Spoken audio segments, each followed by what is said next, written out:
everybody, welcome back to the Utini Update, your weekly look at all things Star Wars news and Star Wars community news. My name is Eric, and this week we have a bunch of news from D23. We got our first teaser of Skeleton Crew, we got some news about Andor Season 2, the Mandalorian and Grogu stop by, and we even know a little bit about LEGO Rebuild the Galaxy. So make sure to hit that like button and subscribe, and let's jump right into it. The biggest news for Star Wars fans this weekend was definitely the Skeleton Crew trailer. It is Star Wars in the suburbs. This new trailer showed us a bunch of stuff about the new show, including all the new characters. We got an Ithorian walking a dog. We got a classroom full of kids, human and alien, definitely giving us those 80s Amblin vibes that we heard about in the People article last week. If you're a fan of Goonies, E.T., Hook, you would be right at home within this trailer. We saw a bunch of shots of the kids kind of establishing their boring lives on suburban Star Wars until the character Wim finds something in the woods. Now, he thinks it's a Jedi temple, but because we know a little bit about the show, we know that it is in fact a ship, more than likely the Onyx Cinder from the LEGO set we saw. This trailer was full of trademark 80s action things. We had a creepy skeleton moving, we had a one-eyed droid, and we had plenty of cool creatures, including a Shistavanin, the wolf guys that you saw in the cantina back in the 70s. The trailer ended with none other than Jude Law himself using the Force in a jail cell, or was he? I mean, it's possible he could be like Haja from Obi-Wan, kind of hiding it, but either way, we're gonna find out everything we need to when the show comes out in December. Now, a bunch of people online did great breakdowns in this trailer. Kyle Katarn did one I especially found very helpful, and I'll link to that in the description, and we'll talk fully about our thoughts on the trailer on the Utini show this Thursday. Next up, D23 attendees got a look at my favorite Star Wars project of all time, Andor, as they got a behind-the-scenes sizzle reel of Season 2. Before that happened, though,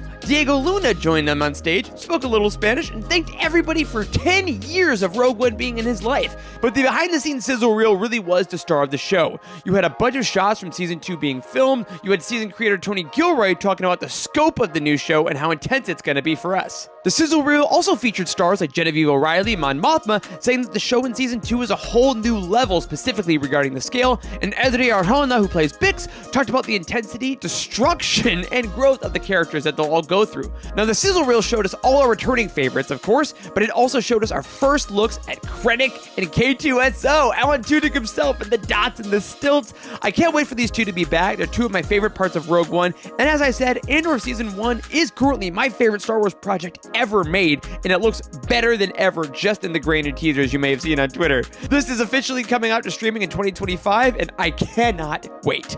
And in movie updates, Jon Favreau and Dave Filoni stopped by D23 to tell us a little bit about The Mandalorian and Grogu. Now, the movie is filming right now, and they confirmed it's going to hit that May 2026 release date, saying that this is the last D23 before the movie comes out. So naturally, they had to bring a little something for the audience. Like Andor Season 2, this just got a brief sizzle reel, but it showed us some really cool things involved in the film. Most importantly, we saw Zeb. After his live-action debut in Mando Season 3, he is guaranteed to be in the film. We saw some AT-ATs in the snow on a snow planet. Maybe it was Hoth, maybe another one. The return of the Razor Crest, or a Razor Crest. We'll find out more about that. And then it ended with Grogu traveling with two Anzellans in what is confirmed to be the cutest cockpit, I think, in the history of Star Wars.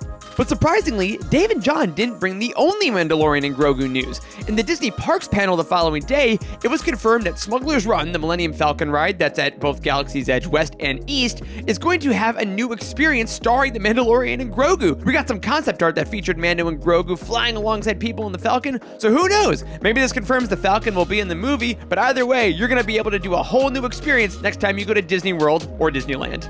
And aside from D23, last week we got an official trailer for LEGO Rebuild the Galaxy, which featured a bunch of reveals about the upcoming show, including Mark Hamill, who will be returning to voice Luke Skywalker, just in a bit of a different character than you might be used to.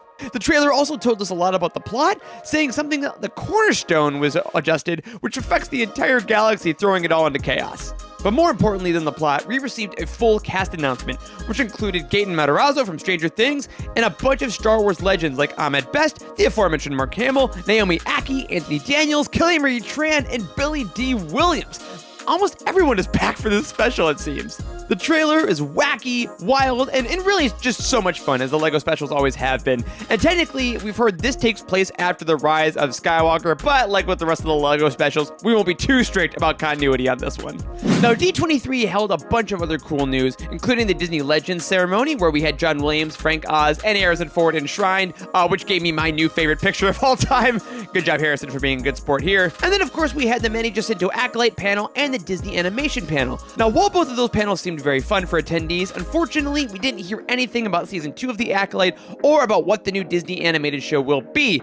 Vanessa Marshall, the voice of Hera, did say that things are coming, things are on the horizon, but no official news this weekend. Oh well. Whew, and that is all we have for the D23 Star Wars news. Now, of course, the weekend was filled with Marvel, Disney Animation, Disney Parks, and all kinds of things like that, but I want to know, what was your favorite announcement from the weekend? Tell us in the comments below. Until next time, keep enjoying Star Wars, keep being good to each other. We'll see you next week. And as always, may the Force be with you.